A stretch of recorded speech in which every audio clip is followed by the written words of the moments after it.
বলে সেবা যে দেবে, তো সেবার বাবার নাম কি জানো? বলে তা তো জানি না। তো জেনে আসো, যদি বলতে পারো তবেই গ্রহণ করব।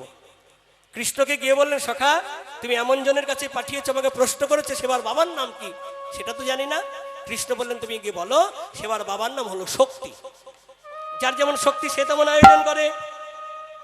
হ্যাঁ, যার যেমন শক্তি সে তেমন আয়োজন করে।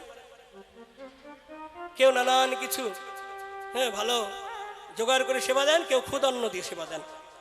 বলেন বেশ, সেবার বাবার নাম হলো শক্তি, জেনে নিলাম। এবার শক্তির বাবার নাম কি বলো?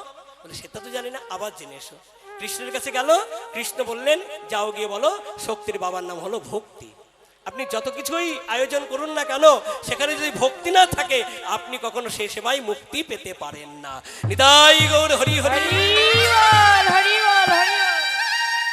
রাজভোগ রাজ অট্টালিকা দিয়ে সেবা দিলেই যে আপনি গোবিন্দকে পাবেন তা নয়।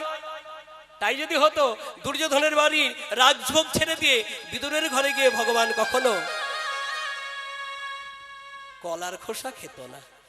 জানেন, পরাশরী কলার শ্বাসটা ফেলে দিয়ে চুকাটা কৃষ্ণ মুখে তুলে দিয়েছিল। কৃষ্ণকে এতটাই ভালোবাসত। কৃষ্ণ এসেছিস, আই বাবা। কলা ছাড়াতে ছাড়াতে শ্বাসটা ফেলে দিয়েছে। এত বড় কৃষ্ণ অনুরাগী, কৃষ্ণের বদনটা চাইতে চাইতে কখন যে শ্বাসটা ফেলে দিয়েছে তার কোনো লক্ষ্য নেই। লক্ষ্য হলো কৃষ্ণ, একটাই জীবনে লক্ষ্য হলো কৃষ্ণ। কৃষ্ণের মুখে চুকা তুলে দিচ্ছে। আর কৃষ্ণ ভক্ত প্রেমে এত পাগল, মনের আনন্দে চুকা সেবা করছে। বিদুর এসে বললেন, কি করছো তুমি? যার বদনে ক্ষীর ছানা মাখন মিষ্টি মিষ্টান্ন তুলে দেয়, তার মুখে তুমি কলার চোকা তুলে দিচ্ছ।